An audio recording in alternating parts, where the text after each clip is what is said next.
Hello and welcome to coverage of Pro Tour Theros. My name is Marshall Sutcliffe. I'm in the booth with Zach Hill, and we have a doozy of a matchup here.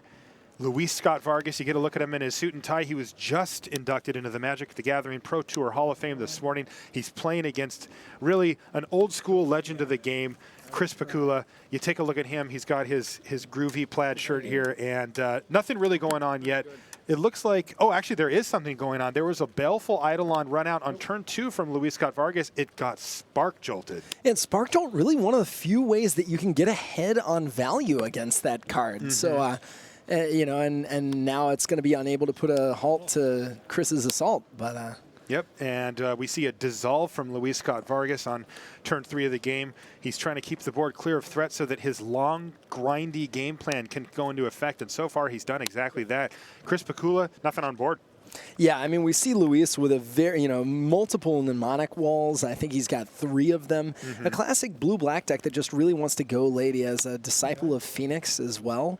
But Luis running out a Naiad there, kind of trying to get aggressive and take advantage of an empty board on Chris's side. Yeah, he just decided that he didn't have anything else to do for the turn, so he's going to start applying pressure. And that is a Viper's Kiss. And is that a 2-headed Cerberus on the side? That is, yeah. So okay. Viper's Kiss effectively just killing the Cerberus. That's right. Now, there's a second Nimbus Naiad for Luis Scott-Vargas. So he actually had a really nice plan going there with 4 power in the air versus 0 power on the ground, but a Magma Jet is going to take care of the second Nimbus Naiad, which is really an important play here for Chris Pikula because he hasn't found a way to start applying pressure quite yet, but he also was falling behind pretty significantly. If he was going to start taking 4 damage in the air every turn, it would be hard to race, and now he's actually put himself in a position where he can start to try to rebuild and swing the race back in his favor. Yeah, I mean, now, all of that being said, Chris has a Titan strength, meaning he can turn on that Cerberus whenever he needs to. He found his 4th land for the Perforos' Emissary. He's got, I believe, a Chrono Crusader. He's got Magma Jet in his hand right now, too, that I think he's saving to use on the Naiad. And Luis right now, he's got a Mnemonic Wall, but needs to use Lash of the Whip first to have a good target for it. Right now, just not a whole lot that he wants to kill with Lash of the Whip, so not a whole lot of action that he can bring to the table right now. All right, so did Luis pass the turn? Because I believe that Chris took the hit from the Nimbus Naiad, and then on end step he decided to Magma Jet. So Chris taking a couple extra damage to make sure that this was the proper target for his Magma Jet, and now setting up another potentially good draw. He takes a quick look at Viper's Kiss. And right now, though, Luis sitting with 4 untapped mana, so Chris has to be wondering what's going on Luis' side of the board here. Yeah, I mean, he could play any of his creatures, but I think what he's interested in doing is, casting both the Cerberus and the Crusader to just have multiple threats. Blue-black decks tend to have a lot of spot removal with Lash of the Whip or Sip of Hemlock. We see Griptide there as well, so getting multiple threats on the battlefield can be incredibly, incredibly important so that you don't lose your entire turn due to a well-timed removal spell. Now, Luis Scott-Vargas looks like he attacked with his... Oh, he played Read the Bones. He played Read the Bones. Definitely did not attack. Yeah, he hit both of his Nimbus Naiads died, excuse me. But he played Read the Bones, but didn't hit a land drop? Yeah, he evidently did not. And it still doesn't have, I mean, Chris jammed out the Emissary there, which normally you wouldn't really do after your opponent read the bones. But after you saw him miss a land drop, you have to say, okay, well, like I may just not be facing a Lash from the Whip, and now I'm in an incredibly good position. All right, so this is going to be an interesting turn here. Luis has played...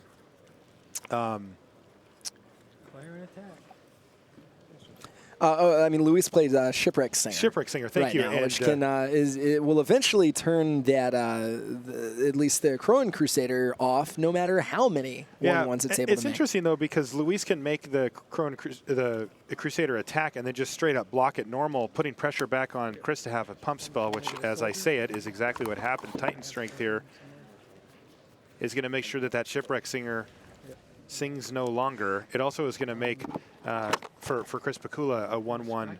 It does have haste. Unfortunately, we're already into our attack step, so he doesn't get to use it. Soldier token there.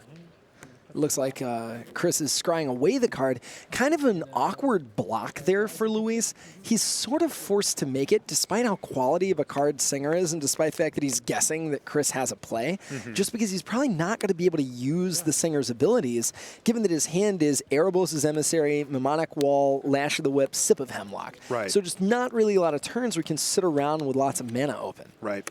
He definitely has a lot of action in his hand if he can hit to that 5th land. He plays Erebos' Emissary here, cannot block Perforos' Emissary. Unfortunately for Luis, though, he's going to take 3 damage, and he does find the land. He passes a turn back, though. This is an indicator of a whip here, right? Yeah, and this is also an indicator, I think, really of the game, the tide turning severely in Luis's favor. With that 5th land, he's able not only to cast Lash, but to Mnemonic Wall and get it back. And he's found a great target here, so Lash of the Whip is going to hit 2-headed Cerberus. It's going to not only prevent that Dragon Mantle from hitting, it also means that Chris Pikula doesn't get to draw a card off it. That's a pretty huge swing. Yeah, that was a vicious play. What do you think about Chris running out the Dragon Mantle there? I mean, Luis has to have something there, right? Yeah, I mean, he does, but I mean, if you don't run it out, I mean, he's still going to kill your Emissary, which is pretty terrible for you. So this way, he sort of directed that lightning strike to something that he didn't care about as much as yeah, I mean, it's a creature that just isn't doing nearly as much. So, I mean, I don't hate the play. I mean, you're probably not going to sit around not casting Dragon's Mail. I mean, I don't mind attacking with your creature and kind of drawing a removal spell and maybe doing it later. Okay. But I mean, the rewards, if your opponent doesn't have it, are huger. I mean, I think you can kind of expect a Lash of the Whip.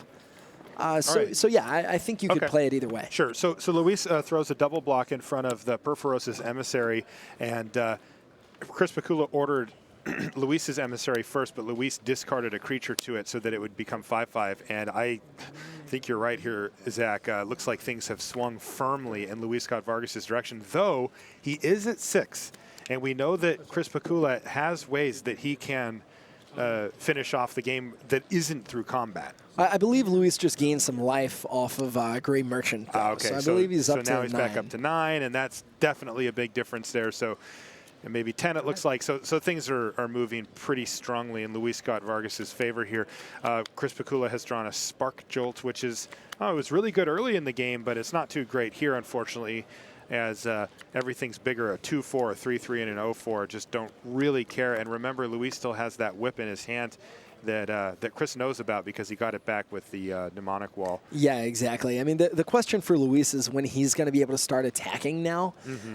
Not really any phenomenal blocks for Chris. I mean, what Chris is sitting there guessing is, like, how many creatures does Luis have in his hand right now? I mean, is there any reason that I could, throw all my guys in front and try to get that Emissary off the ground? But funny that you said that. Right when you said that, Pikula said, how many cards? He's definitely thinking about that. Yeah, I mean, the downside for Chris he knows about Lash of the Whip. That doesn't make it easier to play around. Right. And with Luis missing this many land drops, you know that he has relevant cards in his hand. I mean, the best case scenario for you, I guess, is he just has a grip full of 6s, but that is probably not what's going on. All right, so Chris Pikula blocked the Grey Merchant, but took the 3 damage. So he's going to be dropped down to 9 here. And it looks like he's going back on the offensive. And we have a Triton Tactics on both tapped creatures, and it looks like Chris has walked into a blowout here. Triton Tactics setting up big blocks. Yeah, I mean, that was a devastating Triton Tactics. I mean, he's going to kill. Trademark Zach Hill, 2013. That's really the only justifiable way to devastating. describe it. He's wiping out Pikula's board, blocking the 1/1, taking no damage. Yeah. His creatures are so big that Pikula's Spark Jolt can't even finish anything off. And I mean, if the game hadn't turned around before that, it certainly has now. Yeah, Chris Pikula just in an awful position, forced really to make that attack. I mean, even if he put his opponent on Triton Tactic, it's like, what are you going to do? Just sit there and do nothing and just lose? I mean, Chris Pikula plays Spark Jolt, targeting Luis Scott-Vargas just to try to dig for something. But it's looking like it's going to be too little too late here for Chris Pikula, though. Remember, this is only game 1. Yeah. And I mean, this is a pretty classic limited matchup. It's a control deck for Luis Scott-Vargas. He's got some tempo plays and some ways to gain card advantage in the late game versus very much an aggressive deck here from Chris Pikula. So Chris scrying to try and draw into something, but he finds a Borderland Minotaur, which gets whipped on end step there from Luis. Luis is still holding a sip of Hemlock, and he's also got a mnemonic wall in hand. And this is just going to get ugly from here. This is lethal, and that's going to do it. So Luis Scott-Vargas victorious over Chris Pikula in game 1 of their feature match here.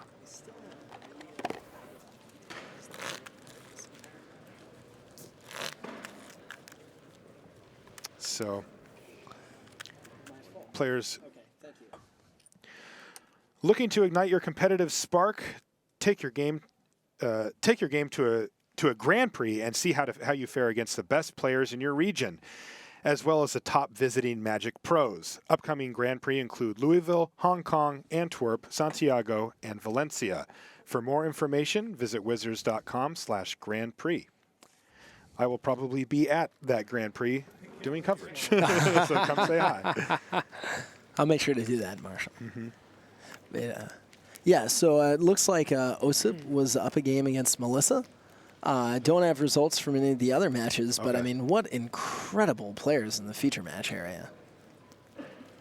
All right, and we just heard that Dave Williams has won 2-0 over Thomas Holtzinger, and wow, that was kind of a thumping. We only got through one game over here, and it was a pretty nicely paced game, and that one's just over. Well, I mean, that's one thing that we're seeing in these feature matches, is that games in this format can end incredibly quickly.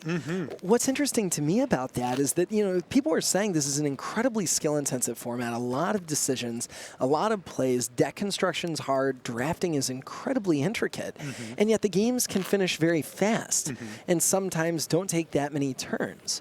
So, I mean, you know, we're seeing some of the faster limited matches that we're used to seeing here. And, I mean, I love it because that means that we can watch more Magic. Yeah, we do get to pop in on other ones. You get a look at the main area where the players are playing. It's quite a scene out there. Really cool venue here, too, in Dublin. Yeah, here you get a sense for the action thanks to our big crane jig as it sweeps back over. Wow, this is a great shot, I have to say. This really does give you a feel for what it's like here in Dublin. Here's our feature match area. You can see that one of the tables is already barren. That was the one that David Williams and Thomas Holtzinger were sitting at, but that match is over.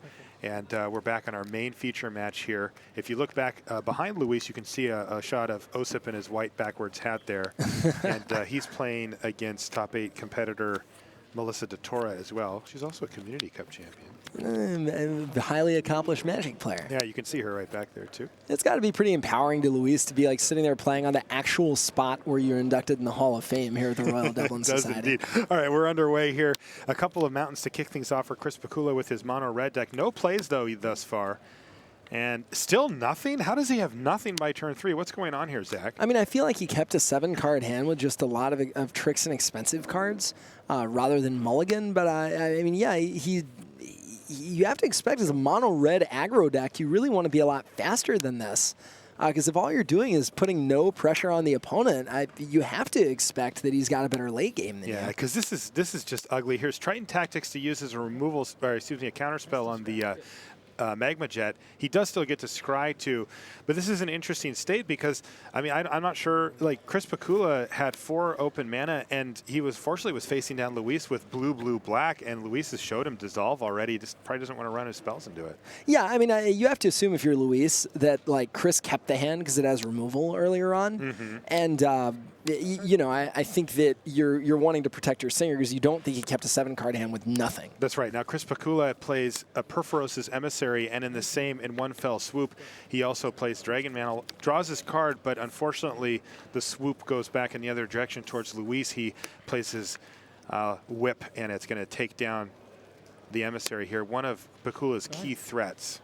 Now, I mean, yeah, and that whip is huge because Dragon Mantle, you know, you'll see here, it's kind of a fire breathing with a card draw spell, but that means that not only would the Emissary be likely to attack for a lot of damage, but that even if your opponent does block with 2 creatures, you're probably able to kill them both. That's right. Now, here's a Stone Shock Giant for Chris Pikula, which is normally a pretty sweet threat, and it is actually going to get in for some amount of damage here potentially, but unfortunately, Luis Scott-Vargas has used a mnemonic wall to buy back that whip, and it's just going to be able to kill this as it's sitting at a well-placed 4 toughness. Yeah, and not quite enough mana from Chris's side to be able to level it up right here. So it's kind of, Lash of the Whip food right now. Yeah, and unfortunately for Pikula, he does actually, so what he does is he plays a Dragon Mantle that's going to draw him a card. He knows that this creature is going to die, but he at least is attempting to set up a huge hit here. And Luis heads that off at the pass immediately, though, and blocks with Mnemonic Wall because he was looking at taking like 10 damage here. Yeah, I mean, and that really isn't the end of the world for Chris. I mean, because Mnemonic Wall, good because it's card advantage. You're at least able to say, okay, he's got 2 Lashes of the Whip, but he spent a lot of mana to kill 2 of my threats, and he's at least not totally up a card. Now, this was an interesting spot wow. for Luis. He decided to wait till the upkeep to fire off the whip, and he's going to be punished for it here as Pikula is going to answer with the Titan Strength, which does have that +1 on the toughness, which is just going to get it out of range. It is going to make this turn a little weird for Pikula, though, because it has shrunk down that giant considerably, and in fact enough so that if Luis wants, he can trade it. So he's actually going to make it attack, and he's going to trade it. Well, but he has the Magma Jet. But he has a Magma Jet, so that's not going to do it. So that was before blocker. So right now he has the ability to dump the rest of his mana into the giant. Right now it's sitting at 1 power. I believe currently at 3 power, right? 3, 4, it got 8, -4. Oh, but then plus again. Yeah, you're totally right. Yep. I mean, this is a huge moment for Pikula. Yeah. He's able to connect for tons of damage, and now that giant is just not very vulnerable. And in addition to all of that, Luis was tapped out and couldn't use the dissolve that's in his hand. That's right. And also on top of all these other problems on Luis's side, Chris Pikula is 1 mana away from paying the monstrosity cost on the Stone Shock Giant. Now, here's a Disciple of Phoenix. Let's take a look at what you have. You have a Spark Jolt and a second Perforos' Emissary. So Luis is taking a look at what he wants to do. He's found a chump blocker, but unfortunately for Luis, if Pikula decides to if he can find a land on top of his library here, he can actually just do the Monstrous ability. Well, exactly. And if you look at Giant, when he uses Monstrous, it prevents Luis from blocking. That's right. That's relevant because Luis has a Baleful Eidolon, a 1/1 Death Touch in his hand. And so if he casts it, he leaves dissolved mana down. So Pikula is probably going to want to wait here then, right? I mean, right now, he can just let Luis chump and kind of take his hit here. It looks like he didn't find. Did he find the land? 1, 2, 3, 4, 6, 7. No, he did not. No, he did not. He's got a Dragon Mantle Spark Jolt in his hand, so some pretty good cards. Luis now knows about the Spark Jolt, so he doesn't expect that thing to live too long. He's got the Dissolve to protect it, though, meaning that Pikula can only get 1 hit in with the Giant if he uses the Monstrous ability. All right, and as the board sits currently, if he does use Monstrous, it will not be a lethal hit. It will only be for 8. Luis is at 12. So only for 8. Yeah, I shouldn't. Yeah, that's still a ton of damage.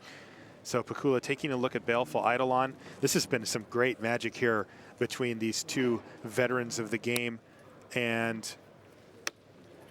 Pikula is going to do the similar play that he did before, where he casts a threat, throws a Dragon Mantle on it, and then he actually even finds another threat with his with the Dragon Mantle draw too. So this is a pretty nice board position here, and that is a Nimbus Naiad that is going to get put on top of that Baleful Eidolon, and that is such a strong play from Luis because he's going to be able to get 2 death touches out of this thing. So now Chris is going to have to try to set up.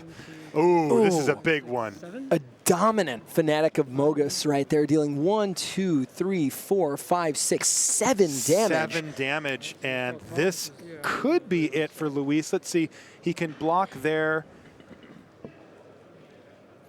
And then it's 2, 3, 4, 5, 6. Yeah, it's actually not quite lethal here this turn, it looks like. And you kind of want to, you almost want to hold back here just to be able to use your Giant next turn, which you know will end the game. I mean, the only downside of that is getting hit with the Sip of Hemlock. No, that's true. Yeah.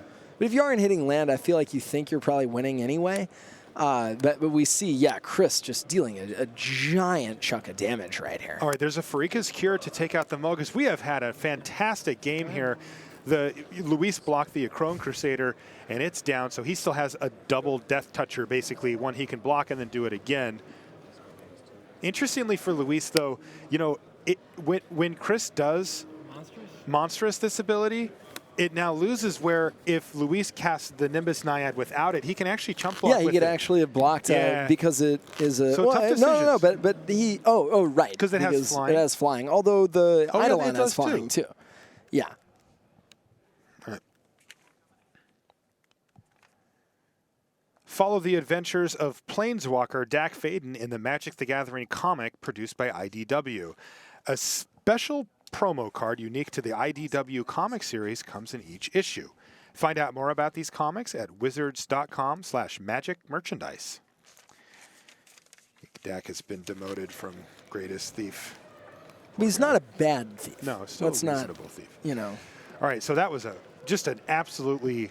I love that. That's got to be one of my favorite ones. Yeah, that was a fantastic game of Magic. A lot of decisions, a lot of back and forths there for both players. Still maintain, you have a lot of removal. But Chris Pikula was able to get there. Now, Zach, this is a card that we just saw do 7 damage without even attacking. And yes, it's still a 4/2. Tell us about Fanatic of Mogus. Yeah, I mean, Fanatic of Mogus was kind of one of the early cards we made when we wanted to do really cool things with Devotion in the set. We knew that we could have a damage card. We knew we could push it.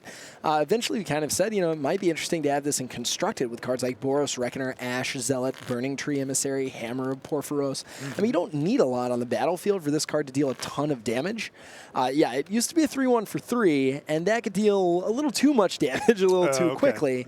But yeah, and the card was originally designed to kind of give some of the red aggressive decks a little bit more of a late game in Limited, because what we didn't want was that, like, okay, you either get your crazy Devotion draw or you don't and you lose. Yes. So this card gives you a little bit of range, but it's been a Constructed powerhouse as well. We saw it good in that game, dealing 7 damage. 7 damage, which was absolutely critical to Chris Pikula finding the win there. As, I mean, it got pretty close. The longer the game goes, generally speaking, the worse it is for Luis Scott-Vargas. And, or excuse me, the better it is for Luis Scott-Vargas. He wants the game to go long, as he has a million ways to grind out card advantage. He can get back his removal spells with mnemonic walls. And we've even heard that he can get back his mnemonic walls with Rescue from the Underworld. So we're talking about some pretty nice card advantage late there for Luis, and that really puts the pressure on Chris. But he's shown that he can play a few different gears here. That was not a quick start. Well, that turn with a Titan strength was just the axis of the game. It was totally game-changing turn. All right, so Luis Scott-Vargas has a 3-drop. It is Read the Bones. He can't be happy about losing the life, but this is such a critical type of card for his deck to keep things moving, keep the land drops flowing. And again, we see a fairly slow start from Chris Pikula, no 1 or 2 drop from his deck. Well, I mean, it's great to be able to read the bones when your opponent doesn't have pressure and you don't have to discard. Like, he's on the play, so he doesn't have to. So, right. I mean, it really kind of is an ideal time to read the bones. Take a look at Read the Bones on our card there. It's a really powerful draw spell. The scrying, too, a little less relevant earlier in the game because you need both lands and spells, but it's still just raw card advantage, which can be incredibly powerful. We see now the Disciple, or sorry, that is a Centaur, a Return Centaur, a 2/4. Yeah, and it's targeted Luis. He's targeting himself so that he can get value later on with his mnemonic walls and also with his March of Return. That's pretty insane.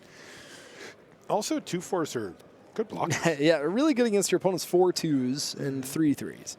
Not this particular 3/3. That's right. But here's the Disciple of Phoenix from Luis, and he's going to get a look at Sparkjolt Mountain. Yeah. So not a great hand here. No. And wow, and Luis is like, I'm just going to take your land drop away from you. Lets him have both Sparkjolts. Well, having, because right, the Spark Jolts don't really do a lot here, and Luis can threaten a double block, which is actually very, very good against Chris right here. He basically trades a Disciple of Phoenix for the Emissary, which is one of the best cards in Chris's deck. Okay. All right, Osip Levodovich and Melissa DeTora are tied at 1 game apiece on our side table, I'm told. All right. Chris kind of going off with a Chrono Crusader right now, getting a 1/1. He actually has another Dragon Mantle in his hand if he wants to play it. A Rage of Porphyros he can set up on the Return Centaur next turn. But LSV No Slouch has a Viper's Kiss for the Crusader, has Baleful Eidolon for anything large, Harpy with Lifelink, Grey Merchant of Asphodel, standout card of the set, can gain him back a lot of the life he lost earlier, and a Mnemonic Wall to top things off in case you're just in the mood to read even a few more bones. Oh, I'm in the mood, buddy. This is fantastic stuff. These players both have powerful hands with a lot of great spells to come here for sure. And there's another Dragon Mantle, and man, that card is doing so much work. I mean, yeah, Chris Pikula is in mono red, so it's particularly good, but he's also just keeping that, you mentioned it earlier, Zach, the velocity. He keeps getting to draw cards. That soldier has haste as well. Now, Chris Pikula, is he just fearing Triton tactics right now, or what is he thinking? I mean, maybe. I think if you attack with your 1/1 and you draw out a Triton tactics, you're not terribly afraid of it. But I think he doesn't want to commit to the fire breathing because I just drew Magma Jet right now. Okay. Now, interestingly, Magma Jet, Spark Jolt, Spark Jolt. That's adding up. Yeah, that's a lot of damage. I mean, he's also got the Rage in his hand that he can use. But that's a lot of Scry, too, meaning he's going to be able to at least somewhat control his draws over the next several turns.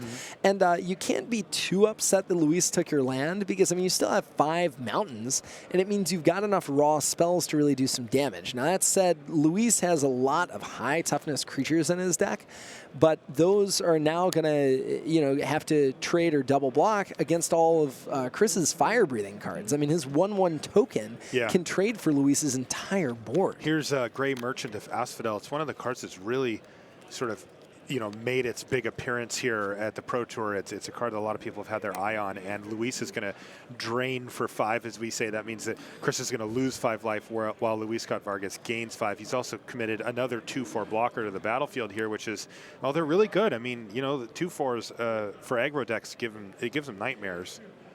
Yeah. I mean, we're seeing Chris kind of just decide which creature he wants to send in to trade. It looks like he's attacking with both of them because with 6 mana, he can actually kill 2 4-toughness creatures. But yeah, Gray Merchant, I mean, we saw Fanatic of Mogus do some work earlier, and Gray Merchant's kind of like a turbo Fanatic of Mogus. Yes, it is. Just like that? Yeah. All right, so he's just going to block like that. Pump, pump, pump. 3 times. And Chris just pump the other one. So he's leveraging just moving fire in. breathing. It's just, we're going to breathe some fire here in the feature match area. So Luis takes, 5 there? Takes 4 there, so he goes down to 19. And Luis has Viper's Kiss, Baleful Eidolon, Insatiable Harpy, Mnemonic Wall, and Farika's Cure. You got to feel like Luis has the tools to find a way to win this game here, Zach. Well, and now he has perfect information off the Fanatic of Mogus, too. Or the Disciple of Phoenix. And Rage of Perforos, a big hit for Luis there. Now Magma Jet, Spark Jolt, Spark Jolt.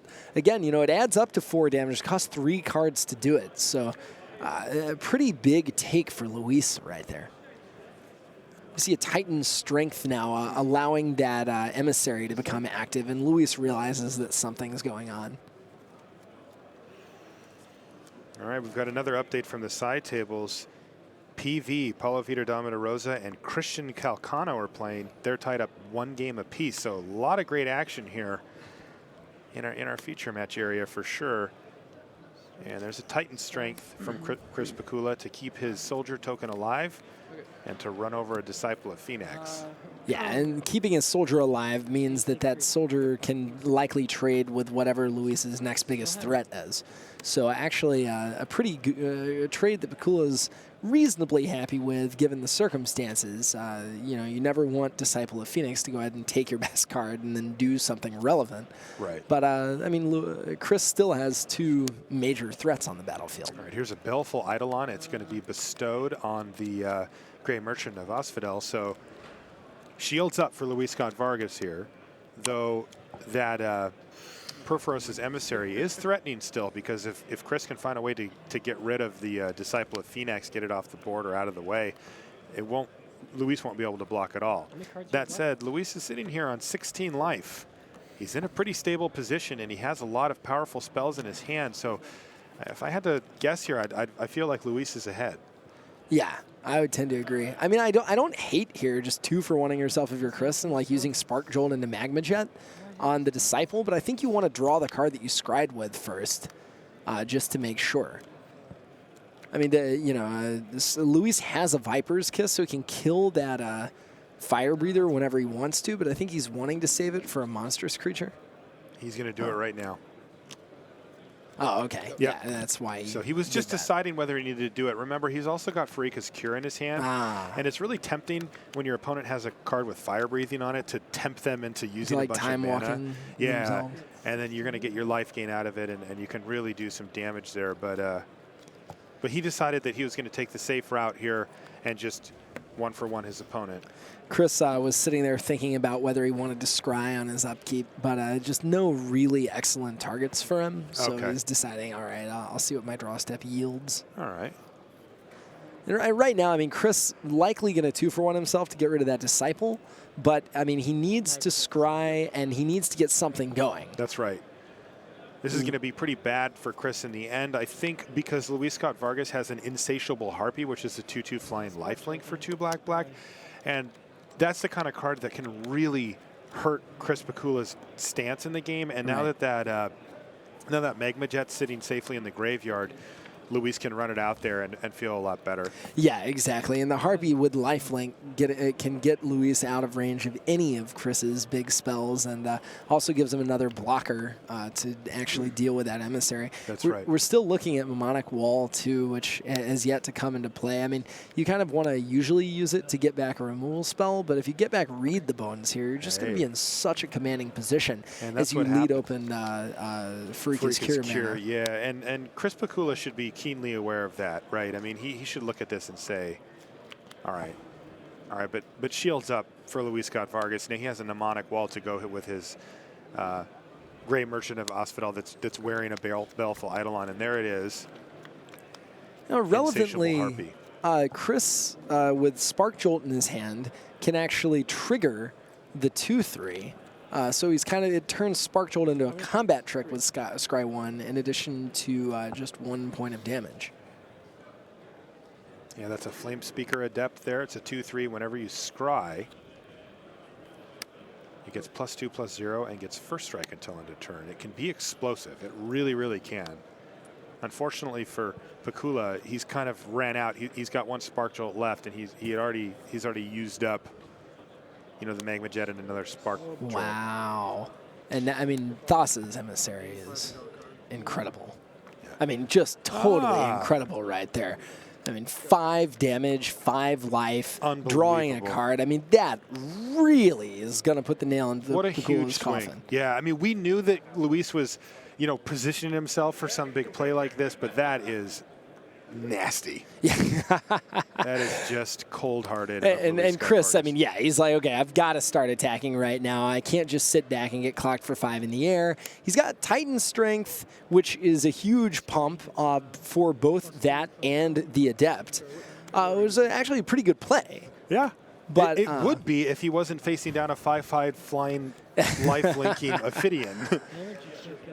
It's just there's so few cards in red that are going to be able to deal with that. And remember, Chris Pikula is mono red. This is, you know, they're generally speaking, it's really sweet to be mono in mono red or mono anything really in limited. But there is a downside in that you don't have the tools available to you that you do when you play 2 colors. Yeah, I mean, like I think threatens are kind of what you'd like to draw in rapid succession right there and right now, but even those aren't going to let you get too far ahead. No, they're not. Because he's just going to gain back the life he lost every turn. Yeah, he doesn't have access to blue bounce spells or black hard removal, no green reach guys or anything. You know, it's a pretty tough spot here. He draws a Magma Jet for the turn. But unfortunately, the damage is done here as Luis is at 19. Like, Chris can actually do some sweet stuff, but that's going to do it. Luis Scott-Vargas improves to 3-0 here. Yeah. And he wins 2-1 over Chris Pikula.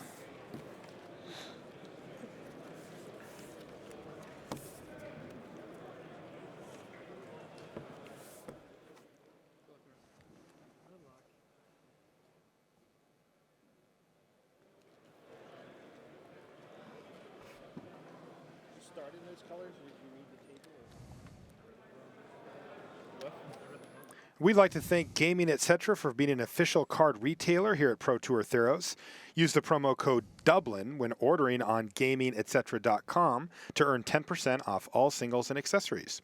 For more information, visit gamingetc.com. Dublin, that's where we're at. Pro Tour, and we've got,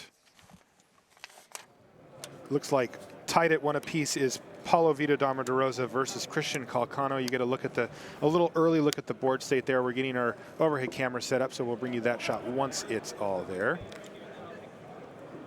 I'm just thinking back to Luis's match. I mean, 3-0 for Luis, who was kind of trolling himself in his Hall of Fame ceremony. He was saying, what do you want to be known as? A limited specialist. Clearly limited, not really his jam always. Oh, but, I mean, he's really good at it, obviously. Yeah. But, I mean, going 3-0 out of the first draft into standard with what he thinks is a really good deck, I mean, you've got to be very, very excited if you're Luis. Yeah, for you standard fans out there, too, we are going to be bringing you 5 rounds of standard here. And this is the 3rd round of draft that we're watching. And so the next rounds are all going to be constructed, and we're going to get to see some really cool new Theros standard decks. So stick with us throughout the course of the day. Hang out with Zach and I, the rest of the coverage team, as we bring you all of the matches here from Pro Tour Theros in Dublin. This is, you can see our themed play mats here. And now we take a look at the board state here. Remember, PV likes to put lands in front, so those creatures down below are actually on the battlefield here. And I see he's got a Hopeful Eidolon sitting on his Prescient Chimera, and he has a Guardians of Miletus, which is interesting. Not a card you see that often, but it does come in out of the sideboard sometimes. Oh, yeah, and I mean, if you look at PV's deck, it looks like he's a 3-color deck: Evangel of Heliod, Prescient Chimera, 2 Ray of Dissolution. So kind of a slower deck that PV is playing, and allows him to buy, so the Guardians allow him to buy some time to get his mana right and play some of his more expensive spells. Now, Calcano, he's running a red-black deck, it looks like. And wow, did he just play Perforos? He did. He just played Perforos, God of the Forge. Now, it doesn't do a ton yet, but it can. Perforos is an interesting card in Limited because it doesn't have that explosive punch that you might assume that it would that often. But if it gets active, meaning that it becomes a creature, it is insane. And that's exactly what's happening right now. It's huge. Yeah, I mean, we see Two-Headed Cerberus doing a ton of work right there, being 2 red mana symbols, meaning that basically Calcano on 4 mana or 4 lands has 5 devotion to red for Perforos. All right, here's a Ray of Dissolution, which is going to take out the Dragon Mantle. That is actually going to knock Perforos back down to mystical, sparkly world of an enchantment. He's no longer able to attack, but remember, Calcano has his draw step and 5 mana here to try to get back up. All he needs to do is play any permanent that has a red mana symbol in its cost, and Perforos is ready to do the dirty work here. And there it is. Ill-Tempered Cyclops and a trigger from Perforos, as Perforos is going to hit Paulo for 2 damage, and he's going to follow up with Tormented Hero as well. But what's happening? Here it is. Everybody comes into the red zone, and Guardians of Miletus is going to block the 2/3, and that means that Paulo's taking 8 damage here. Yeah, 8 damage, 9-10 from the hero, 11-12 from the Cyclops. So PV at what was a very healthy 23 life, now looking to really need to stabilize right now. Yeah, he really is. One of the key interactions with the gods is that if you can take your opponent off of the necessary devotion, even if it's the middle of combat, it will revert back to an enchantment and won't be attacking you anymore. So PV, he's got a 4/5 flying lifelink right now. So a perfectly serviceable defensive creature. You can even use it to attack and ensure the life gain. He's got options, but ideally, he can find a way to take Perforos and put him back from being a 6/5 indestructible to being just an enchantment. Well, that's what I was going to say. I mean, who also has options is Calcano. I mean, in addition to being a 6/5 indestructible creature, Perforos can pump Calcano's entire team and turns every creature into a burn spell. We still see an Erebos' Emissary from Calcano's side. So, I mean, PV really about to take a lot. He's under a lot of pressure. Also, Calcano is 1 land drop away from being able to activate Perforos twice, and there it is. So now all of a sudden, the cards like the Two-Headed Cerberus become huge threats. That thing threatens 6 damage. Yeah, PV choosing to allow Calcano to untap in order to keep Last Breath Portent of Betrayal here is going to steal away the Chimera potentially. Let's see what PV does about it, though. He's got to play. It looks like he's last breathing something. The good targets are Cerberus, Hero, and Minotaur. I have to imagine you're going to want to target Cerberus to stop some of that Perforos madness. And that's what's going to happen. The that's going to bump Christian Calcano right back up to 20 life. And he's still looking to be in a pretty darn good position here. We see, of course, PV casting it in response to the threaten effect in order to get a scry out of his Sphinx. Yeah, that's right. Christian Calcano also gets a scry, but that's just a regular built-in scry. All right, and here's a little bit of insurance here.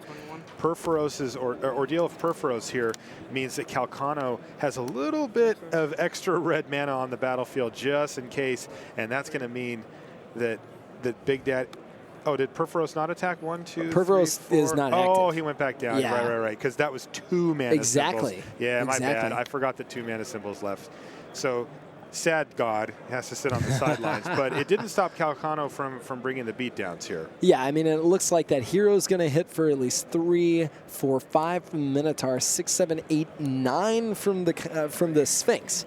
So, I mean, PV falling to a very precarious 1 life. With Perforos out of the Forge on the table. Yeah, and you know what that means is any creature spell for Calcano could be the win. Though PV will get his 4/5 flying lifelink.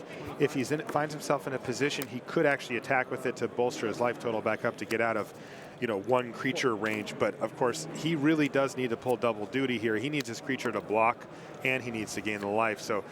Very awkward spot here for PV. PV able to gain some life off Ray of Dissolution, hitting the Tormented Hero after the Ordeal of Perforos trigger goes on the stack.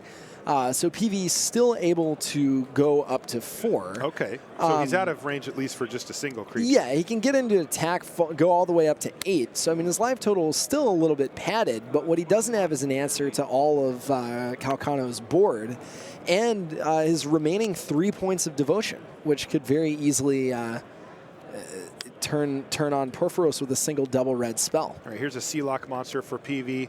He is attempting to stabilize. He did attack with his Prescient Chimera with a Hopeful Eidolon on it. He wanted to guarantee gaining the life. It only brings Calcano back down to 21, but it does put PV back up to 8 life, which is a much more stable life total, especially considering that after killing the Ordeal and the 2-headed Cerberus, it looks like, and here's a trigger, 1, 2, 3, 4. He's got a little bit of insurance here. Well, yeah, and that's Stone Shock Giant. Incredible right now. Because like we were talking about, it gives him 2 extra red devotion. Yeah. An attack with Porphyros, 2 damage from Porphyros, and threatening what's likely to be a lethal attack next turn because the 5/5 and the Guardians of Miletus won't be able to block. Yeah, Sealock monster and the Guardians would be locked down if Calcano. Now, does he have enough mana for that, though? That does cost 8.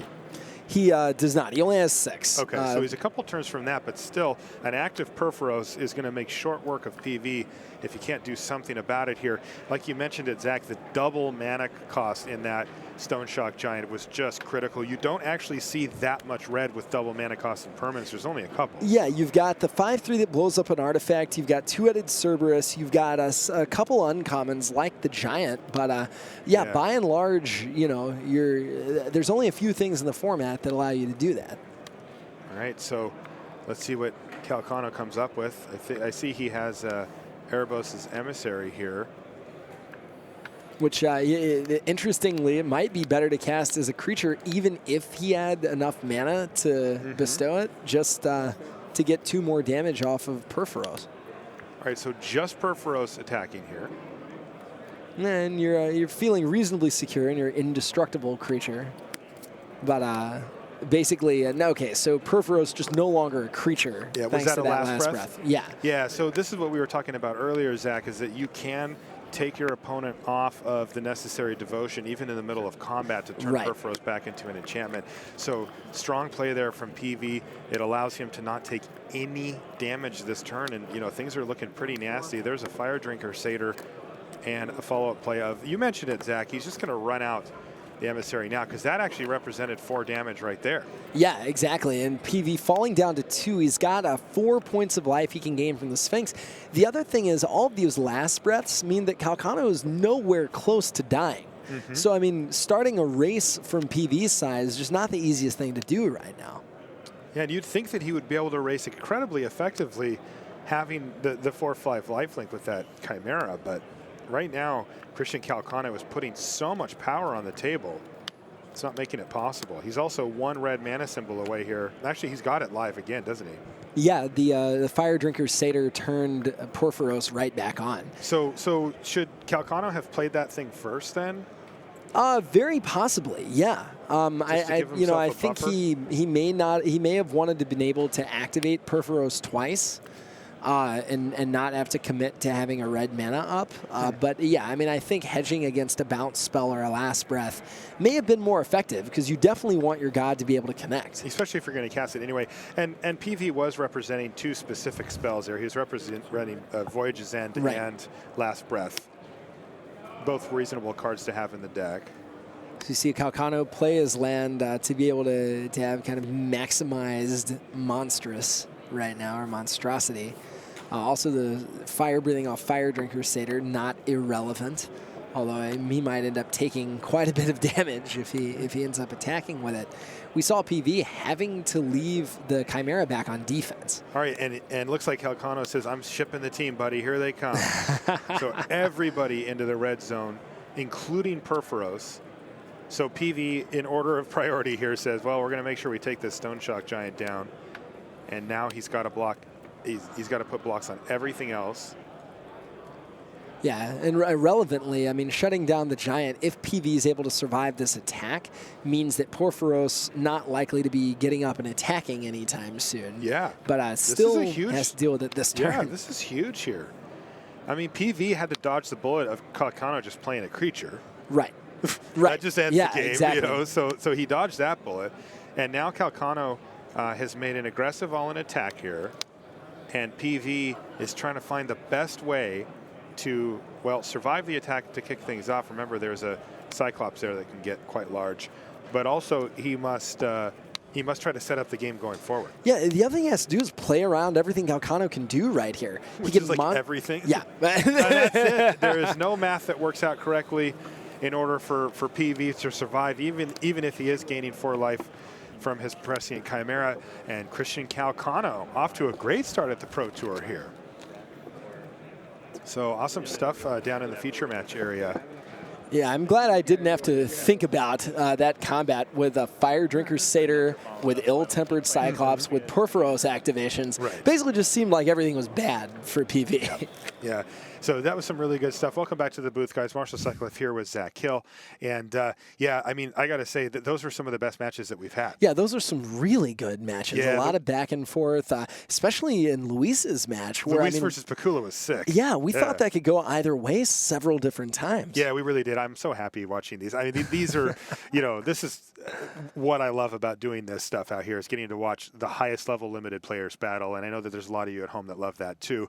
And yes, we are blessed with such things. Also, though, we mentioned it earlier, Standard's coming up soon. Yeah, I mean, I'm really excited for Standard. Yeah. I mean, at first, you know, I was talking to a lot of people several days ago, and they were saying, you know, really not a lot of innovation that we're going to be able to see. A lot of the decks have been found already. We've seen on the independent tournament circuit, there's been kind of a little bit of stability, although that changed dramatically in week 2. But people were saying, yeah, basically there's a bunch of mid-range green decks, blah, blah, blah. But coming up to the event, as people have been kind of more open and more confident in what they're playing, I think we're going to see more than a few surprises. Yeah, I think so too. And I've had a chance to poke around with some of the teams during the registration, and you know, they'll let you. You know, if they trust you, they'll let you thumb through their deck. You can't say anything, obviously, but and we never would. But it is nice to get a sneak peek, and I have seen some very spicy, really cool decks out there, and I'm really excited to see some of these matches. I feel like I've also seen like basically every color combination. Oh, is that right? Yeah, well, I mean, I've there's seen just a lot. you know, you aren't used to seeing black, red, white control.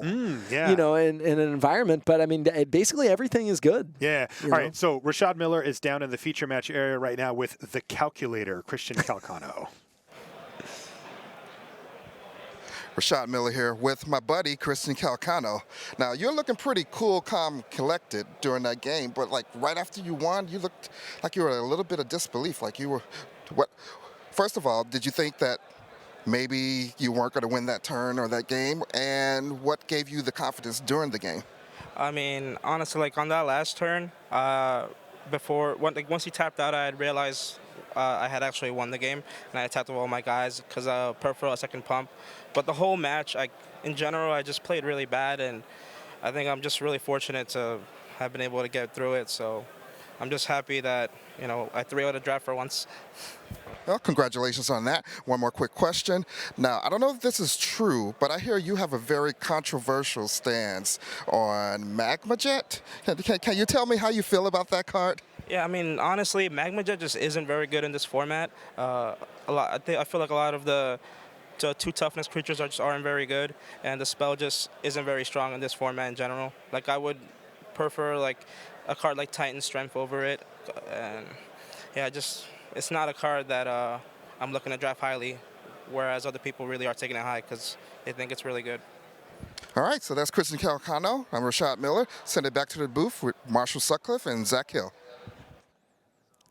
Hey, welcome back to the booth. Great stuff with Christian Calcano. He's very candid, right? Yeah. You know, he lays it out there exactly how he sees it. Well, and that was something we were talking about when we were watching the draft, is whether Magma Jet or Lightning Strike was a superior pick. We saw Ben Stark take Magma Jet over it. But, you know, there's a lot of things that Magma Jet doesn't kill. A lot of 3 toughness creatures in this format that are really good. Nessian Courser, Ill-Tempered Cyclops being some of the most relevant commons. Yeah. I'm on the Lightning Strike train. What do you like? I think I don't know. I like not getting mana flooded. I think I'm probably on the Magma Jet train, but I think I see what Calcano is saying. There's just not that many things that it actually kills. Yeah. I mean, and this is one of those things where it's like, it's close, right? Like, it's really close. If you come down on one side or the other, it doesn't mean that you're saying that the other one isn't good. Oh, no, yeah. It's just, sometimes they come in the same pack, and you got to make the decision. Right. All right, so it looks like we're ready to head back over to the news desk where, well, I'm assuming Rich Hagen's over there, probably with BDM. Just throwing a guess out there, and so they're gonna talk us through. After that, it's standard time here from Dublin from Pro Tour Theros. So guys, we'll see you in a little bit. Yeah.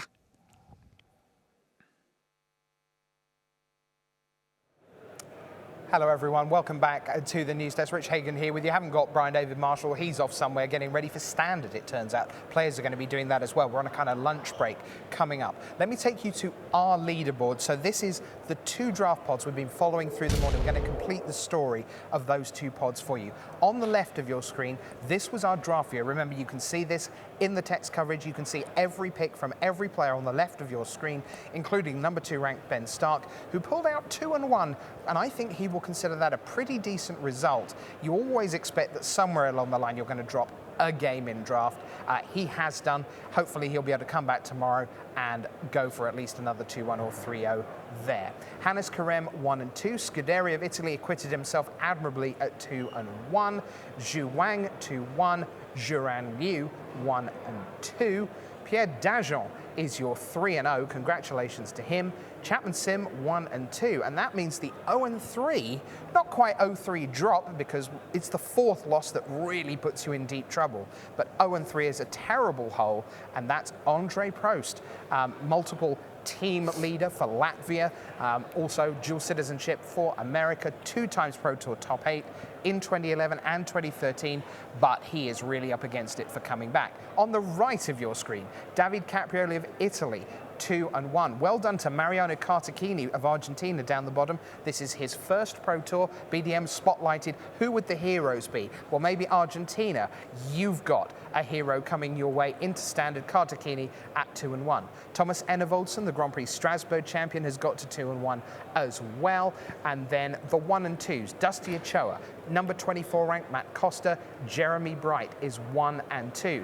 And Jeremy Bright was at 0-2. And that means that Eric Froelich, the number 9 ranked player currently, is 0-3 and right up against it. Just like Prost, he now must hope that the Channel Fireball deck for standard is really, really good. Now, I can tell you that Team Channel Fireball think the Team Channel Fireball deck for standard is really, really good. So maybe we'll see Eric Froelich pounding up the leaderboard. So, sitting beside me, however, that's our sort of 2 draft pods done and dusted. We've just seen in the feature match area Mr. Chris Pikula, the meddling mage himself, which for those of you who don't know, for some of them weren't born when this was relevant. I've heard there's people that don't know. I think there are. When you won a Magic Invitational, the deal was you would be on the art of a card, and you'd get to help design that card. Meddling Mage, one of the iconic cards of all time, blue-white, name a card, that card can't be played. Well, that's this guy sitting right here. Chris, 2-1. A pretty reasonable start to the show all round, but a difficult round 3. Yeah, I had to play LSV round 3. I think I made a mistake game 1. I won game 2 pretty easily, and then game 3 it was just really, really tough.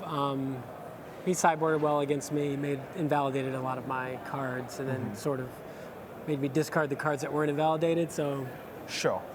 One of those things. yeah, it's good, but if you have to lose to somebody. Yeah, and 2-1 is a perfectly fine start, and obviously 2-1 losing round 3 is better than 2-1 losing round 1 when it comes to tie breaks. Sure. And tie breaks, they're always important, but when you're looking at, maybe a top 25 finish, you can often see people coming from like 18th down to 39th, all on a very similar point total. So keeping winning early is a really good thing. Tell us a little bit about your story. Let's go right back to the start. You're one of those players who can't have spent a long time playing Magic before you were on the Pro Tour, because you were in right at the start. Right. I guess I played for a year and a half or something before the first Pro Tour. I started playing in college, and a friend of ours in college registered a bunch of us for Pro Tour 1, and we were excited. We're like, wow, we love tournaments. That's how we played Magic. So when we heard there was a Pro Tour, we were excited. Okay, now you had a ton of success at the start of the game, 1996 through 1998. You have 3 Pro Tour top 8s in those first couple of years. What was the Pro Tour like at the start? At the start, the biggest difference was that it was really dominated by Americans at the start, with a few exceptions. Basically, if you played against someone who wasn't from the U.S., who you didn't know, they were probably not very good. Sure. This is especially big at Worlds, because of the way the Worlds invitations used to work. Right. And you'd have people from countries where Magic just hadn't developed yet, and they would be in Worlds. So, that was the big difference. And then, very shortly thereafter,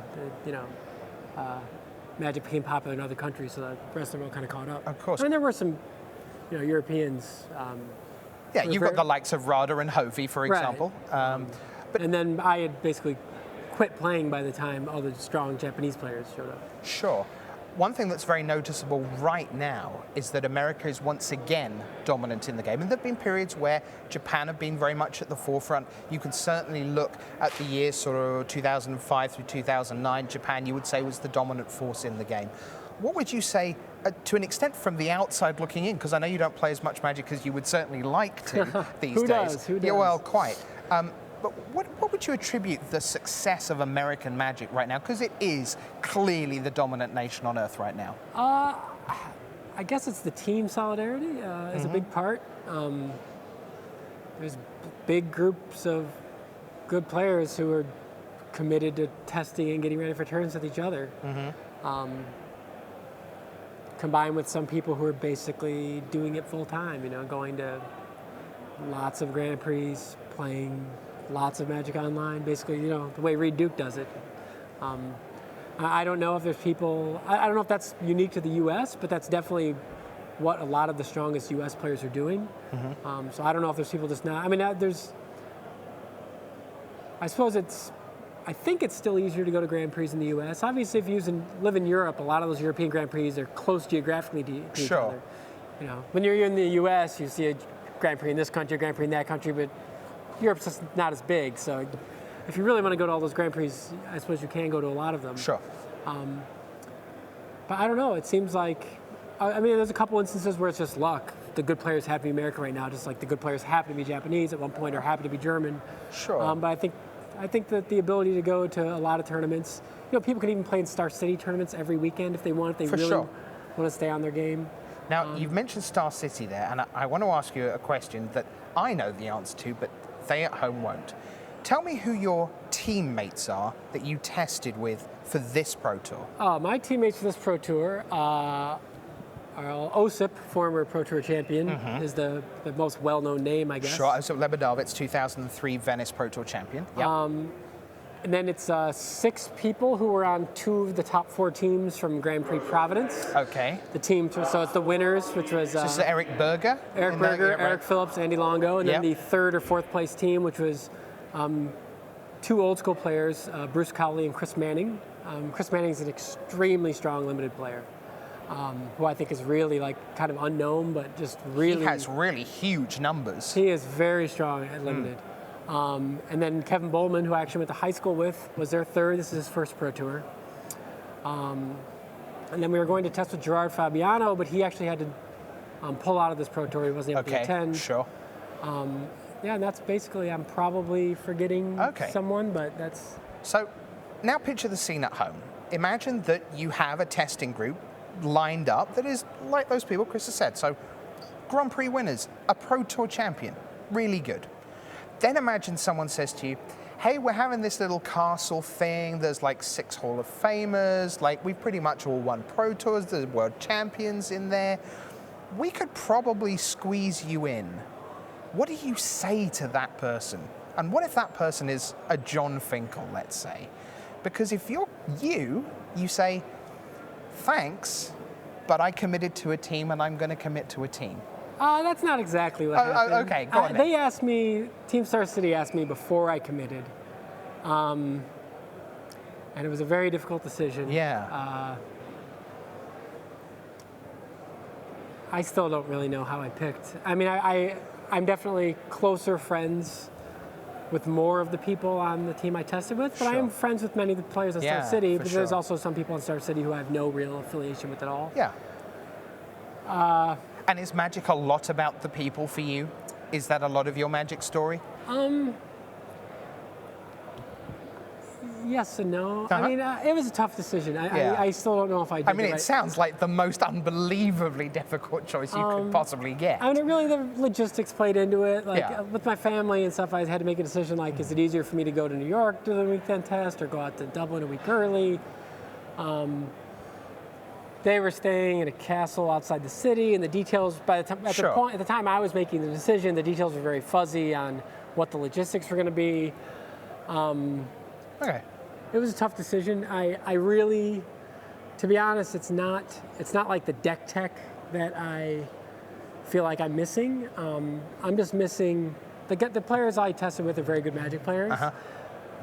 But the idea of being holed up for a week with people who are basically at this point in time all significantly better than me, maybe not all, but most. Being able to like look over my shoulder and critique my play, and that's just a big learning experience. Like, I don't care about their deck, but that would have been a good experience. But I can do that again at some point. Well, I can tell you this for free. He says that a lot of those players would be better than him. This is a tremendous Magic player, and who knows, maybe a future Hall of Famer. Best of luck this week. Thank you. Hope to see you in the top 25. Me too. Because that would see you back again. That's top 8 would be better. Top 8 would be better than top 20. That's true. I hadn't thought of that. That's very true.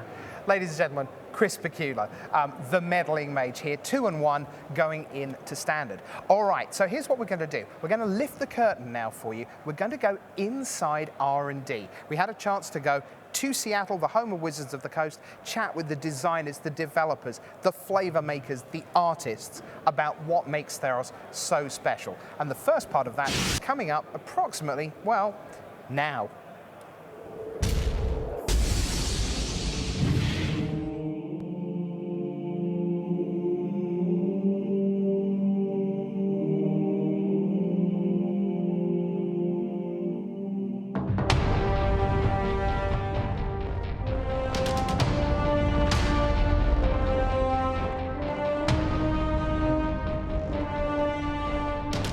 Welcome to Inside R&D.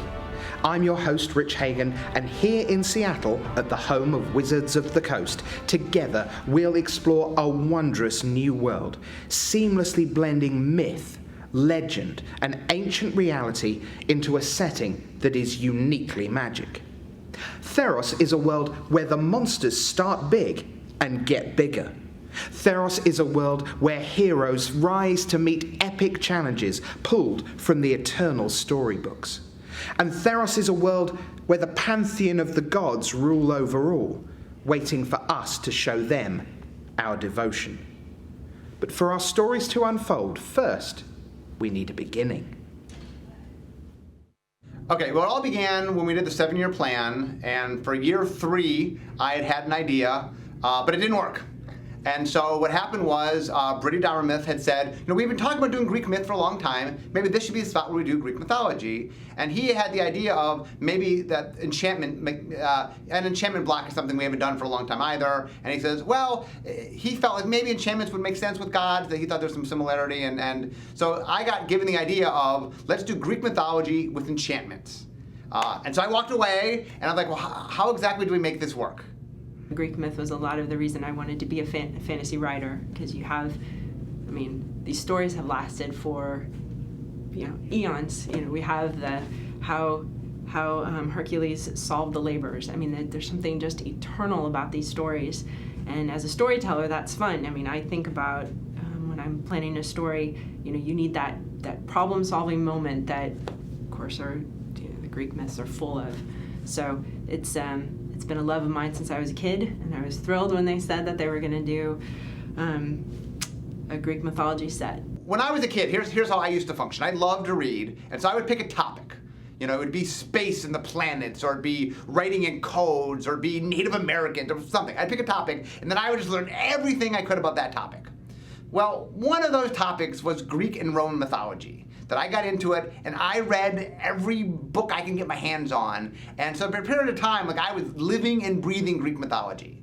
So when we found out that we were going to do Greek and Roman mythology, all this stuff comes pouring out. Greek mythology is sort of the mythology. It's sort of one of the more ancient ones, and it's so many things are rooted in it that it makes it really interesting. But even beyond just that strictly textbook mythology, are other influences that you have. Like, one of my favorite creators of all time is Harryhausen, who did all those great movies, and Jason and the Argonauts, and all just incredible movies before we had all kinds of 3D, type of stuff.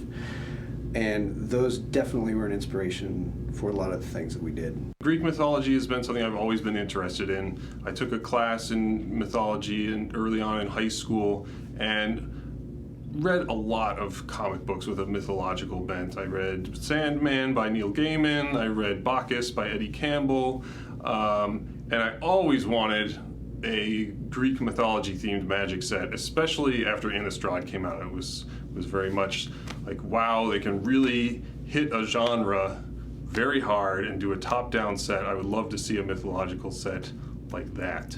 One of the things that Magic started to do more of is what we call top-down design, where we take a real-world source and then we use it as inspiration to make a magic world. So one of the things I explain to people is, we're not just copying what it is. When we did Innistrad, it wasn't just like, here is Gothic horror as you know it. And when we do Greek mythology, it's not just here's exactly Greek mythology. So the trick is to sort of capture the tropes, but put our spin on them. So the idea is, there's a wooden horse, but it's not a Trojan horse. We don't have Troy, but we have Akros. So it's an Akron horse. The world building of Theros kind of assumes that most of what you read in Greek myth is just literally true. What if there were a world where all these myths came alive? What if the gods were actual beings that just you could see on a day-to-day basis? What if all these mystical creatures literally were attacking your polis from time to time? There is a sense that Theros has a past, and that people think about stories from long ago. But in most cases, most of those stories are literally true. You could actually go out and find the actual Hydra and fight it. A top-down card design is when you take a specific concept and try to express it mechanically. So I want to do a top-down Hydra. I need to have a creature that can have multiple heads that's represented mechanically. We like to use +1/+1 counters a lot for that. And when they get cut off, they need to grow back. So the classic top-down Hydra, I think, is Protean Hydra from Magic 2010, where instead of taking damage, you remove counters from it, but then it grows twice as many counters back. We've talked about doing Greek mythology for years. Years and years and years and years. And the reason we shied away from it for so long was we were afraid that too much of Magic was Greek mythology. So much of what Richard built the game on was built on, the essence of Greek mythology, and that all of the different creatures from Greek mythology pretty much show up in Magic at some point. And so we were kind of concerned, well, how is this different? Magic has centaurs and griffins and cyclops and satyrs and minotaurs and on and on and on. Like, all those things show up. But what we learned during Innistrad actually was almost everything we used in Innistrad, Magic actually had done before. you know. But when you put them all together and like it's just those things, it had a very distinctive feel. So one of the issues that we have with Theros is that people have expectations based on what they know about Greek mythology. And we're certainly not trying to represent the Greek myths precisely. Like, people aren't going to be able to, you know, to find their exact story. I was the lead conceptor for Theros, and so I did all the art descriptions. And one of the ways, rather than trying to, you know, accurately rep King Midas isn't in this set, but he was one that came up. It's sort of like, you know, we're not going to have a card called King Midas, or we're not going to have a card called Orpheus. But we can allude to those things that people know, say the card Rescue from the Underworld. It gives a sense of Orpheus. It gives a sense of, like, you know, the people will remember that story, and it'll be kind of a point of familiarity without trying to literally represent the myths. You have to understand, in the Renaissance, there was a giant resurgence of sort of mimicking Greek artwork. So I think what people expect when they see a Greek statue is actually a Renaissance statue, which is a colorless white marble statue. But in actual fact, the ancient Greeks had very colorful statues. They were very brightly colored. So we try to mix somewhere in between that, where you'll see a lot of our architecture has some bright colors mixed into it, but it also keeps that white marble look. Here was the challenge before me. The challenge was, we want to do Greek mythology. Top-down Greek mythology, a world inspired by Greek mythology. Now, when I went into it, I assumed to be a lot like Innistrad. But what I learned very quickly was, people know horror from pop culture, from movies and TV. I wanted the gameplay to capture the same sense that you got when you read Greek mythology. And what I realized with lots of experimentation is, it was about accomplishment. It was about building something. That in Greek mythology, you start with a young hero, an untested hero. In fact, the whole idea of the myth of the epic hero, that comes from the Greeks. And that you want to get him tested, and he gets help from the gods, and he's fighting against monsters, but he goes from being this lowly guy to being this mighty hero. And I wanted you to play the game and have that experience. What is Theros? Theros is a land where myth is made real, where the things that make a hero are in the forefront. Fantastical monsters roam the lands. The gods, with their whims and their jealousies, are meddling in the lives of mortals. It's a place where incredible stories happen, where heroes who are great become even greater, and monsters threaten to destroy human civilization. Heliod, god of the sun. Thassa, god of the sea. Erebos, god of the dead. Perforos, god of the forge. Nylea, god of the hunt. Together, these 5 deities cast their immortal shadows over the creatures and peoples of Theros. Let's find out how R&D brought gods to magic. When I first sat down, I figured out real early on that we needed to have gods. That if we're going to do Greek mythology, it's not Greek mythology if the gods aren't there. The gods were like the core of Greek mythology. So I said, okay, well, if the gods are the core of Greek mythology, what is the core of magic? And that's very easy. I talk about it all the time. The color wheel is the core of magic. So I said, okay, the core of Greek mythology is the gods. The core of magic is the color wheel. Ooh, wait. Of course, the core of our gods has to be the color wheel. Just coming off the Tales of Return to Ravnica, there's lots of gold everywhere. Gold world, everything's gold. Play lots of colors is the theme. When we need to shift gears, we need something else to push you in a different direction. That's why Heliod and all the gods, they reward you for staying just their color, so that you have a reason to do something besides play a super greedy, multicolored deck. And we feel it's great to shift the gears for the new set to come in and change what decks people are building. Now, originally, by the way design made them is the gods went to Nyx. We had a brand new zone. You got a command zone, you got the exile zone, the Nyx zone, and they went to Nyx. And their enchantment effect would affect the game, but they weren't even there. They were off in Nyx. And then if you showed devotion to them, then they'd come into play. They'd come to the battlefield.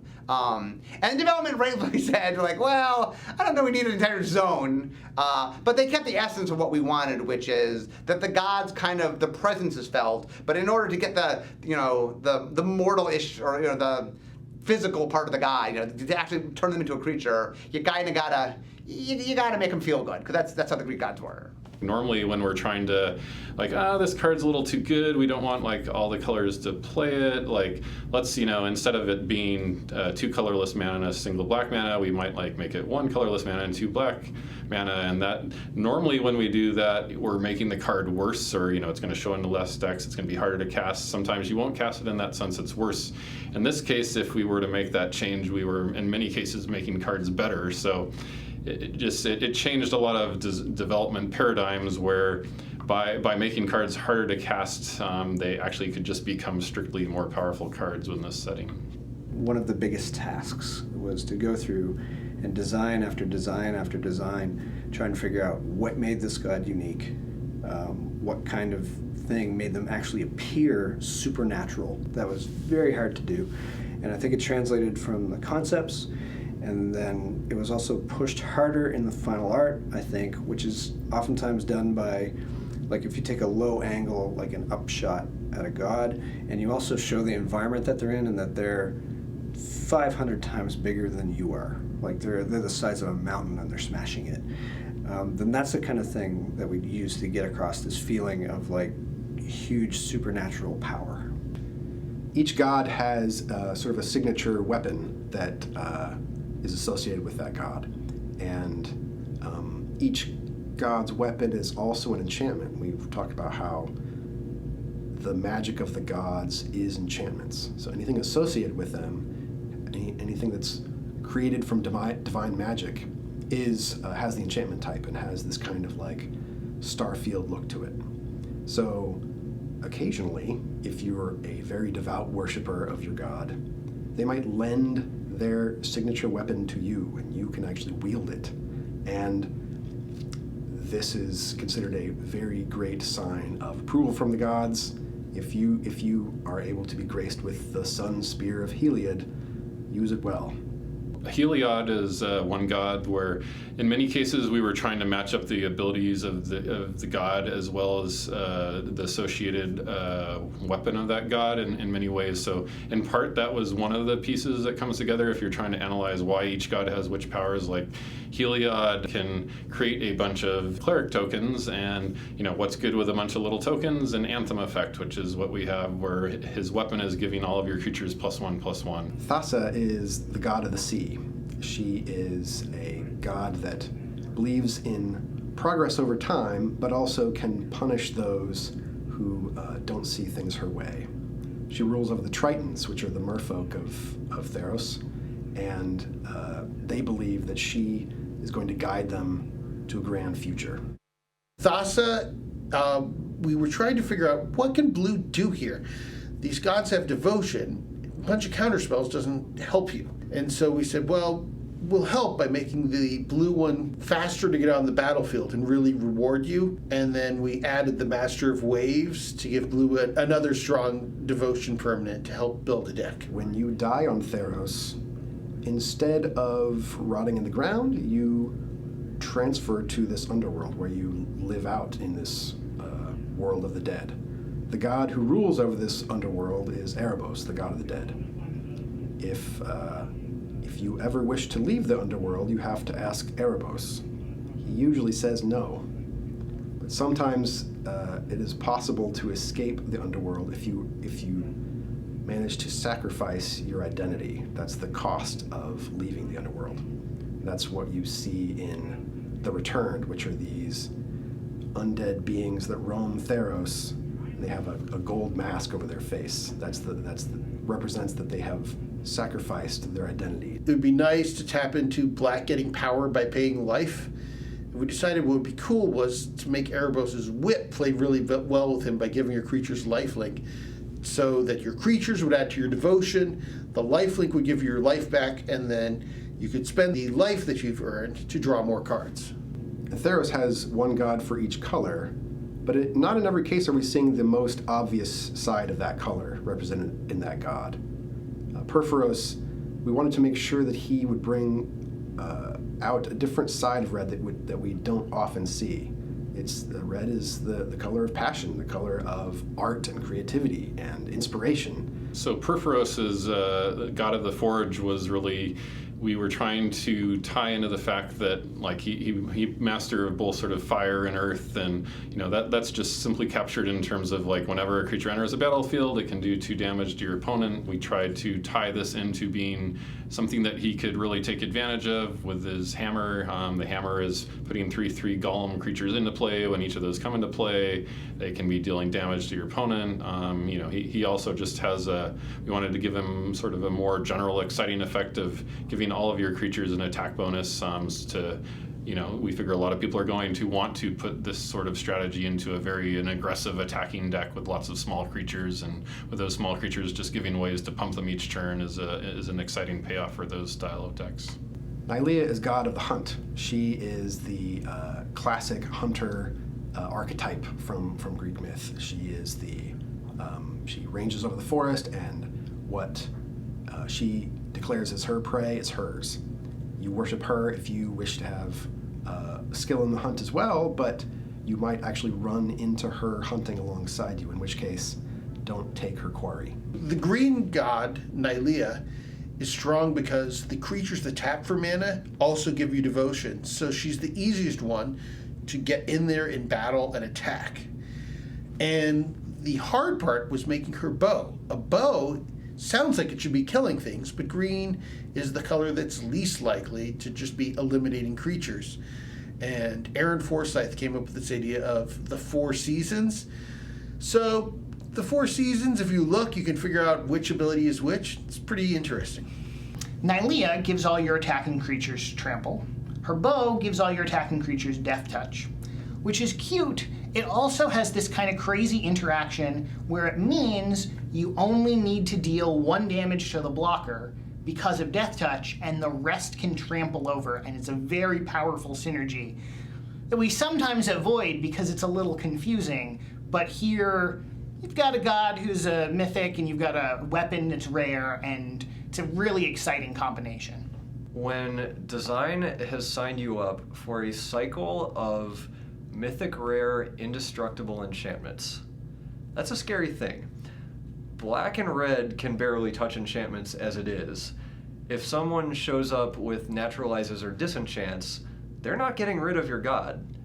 So we had to be very careful about what we did with those. I'm very happy with where we ended up, but we went through a lot of iterations, and that's probably the single scariest thing in the set for me still at this point, is if something goes wrong and one of those gods is better than we meant, we're gonna have an indestructible enchantment running around. Those are not easy to deal with. So I hope those work. I think they will, but I really hope they work.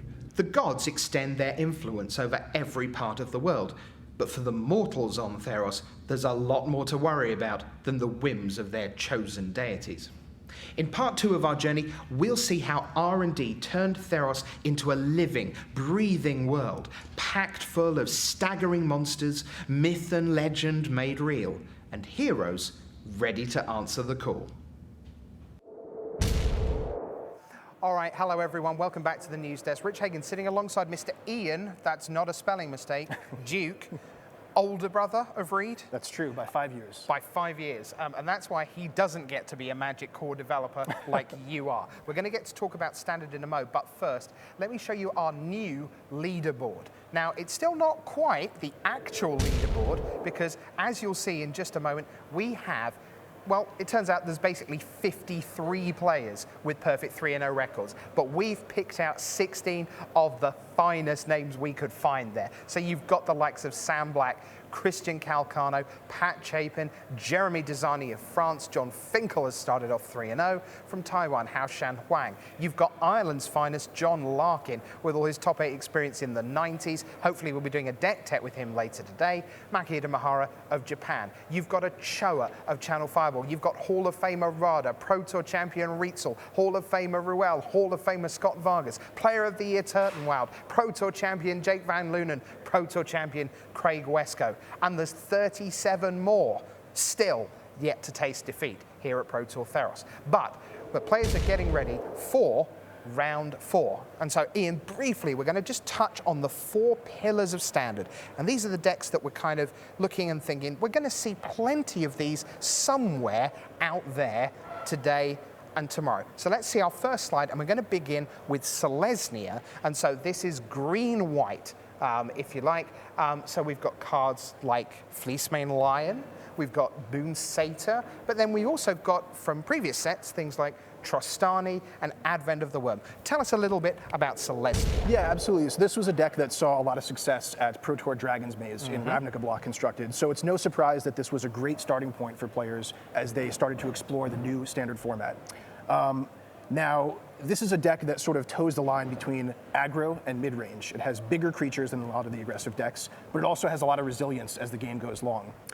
So we can expect to see some great new additions to this deck from Theros, like, as you mentioned, Boon Satyr, and cards like Trostani and Unflinching Courage really give this deck a lot of game against the other aggressive decks like Mono Red. Okay. And then some of these powerful flash creatures like Advent of the Worm and, as we mentioned, Boon Satyr give the deck a lot of resilience against the Supreme Verdict decks. Yeah, and it's interesting that Boon Satyr has flash, whereas Advent of the Worm doesn't, but it's an instant 5/5. Sort of a pseudo creature. That's right, and it's a different way of doing things. And Boon Satyr, there's so much fun stuff you can do with that. Let's move on, and we're going to take you now to Red Deck Wins, another, unsurprisingly, pretty aggressive deck.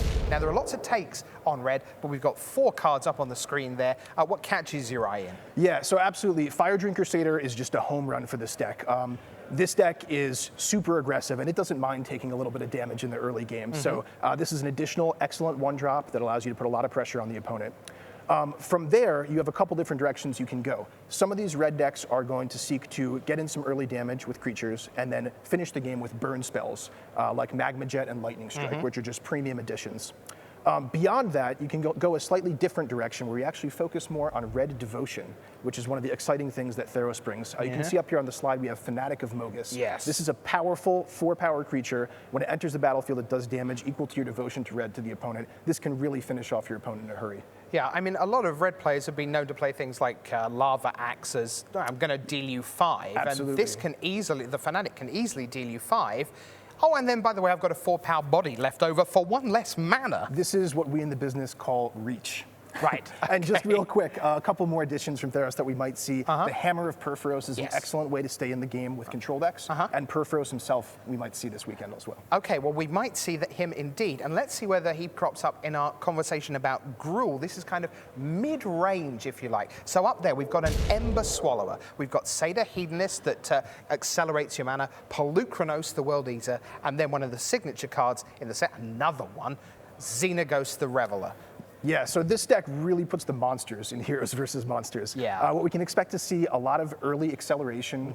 Cards like the Satyr Hedonist, Sylvan Caryatid is also a huge player in this deck. And then you have a wide selection of excellent sort of mid-range monstrous creatures. Polukranos, as you mentioned, is excellent at cleaning out those red deck wind weenies that we saw earlier, like Fire Drinker Satyr.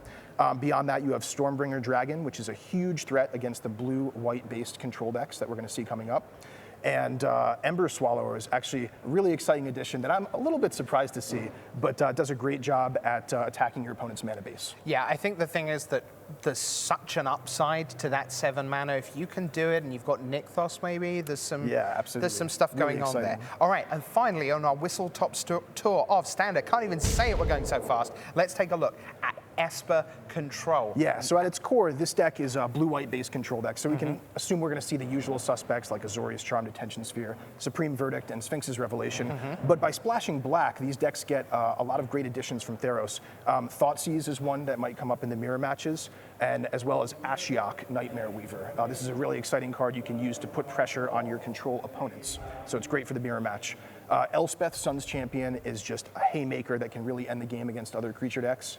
And Hero's Downfall is a great way to answer enemy creatures, planeswalkers, you name it. Yeah, and it's interesting that Elspeth costs what to a lot of people initially felt like almost like a sticking point mana cost. Yeah. Like 6 mana is a lot for a planeswalker in Constructed. 6 mana planeswalkers have somewhat of a sordid history in Constructed. All right. So we really wanted to make Elspeth shine, and I think you have. I really, really think you have. Now, you're here all weekend. What are you doing at a Pro Tour when you should be back at home making cards? So, why do people send from R&D? Why do you come to Pro Tours? What do you see? So my job this weekend is to really just to interact with the players, see how people are liking Theros, see if they have any suggestions or grievances they want to air, and just to kind of touch base with the player base and see what people like. And I guess the thing is, ultimately, when you're in the air quotes, ivory tower of Wizards Tower back in Seattle, ultimately, sometimes you forget that it's actual players sitting at actual tables slinging the actual spells that are driving what this is all about. Yeah, actually, we never forget. I mean, Magic is just one of those things that's so near and dear to our heart that we really want to stay in touch with the players and listen to player feedback and make sure we're creating the best game possible. So, a final question for you. Any particular player you're interested in following this weekend? Anyone you think might do okay? I'm just really excited to actually see the team rivalries here.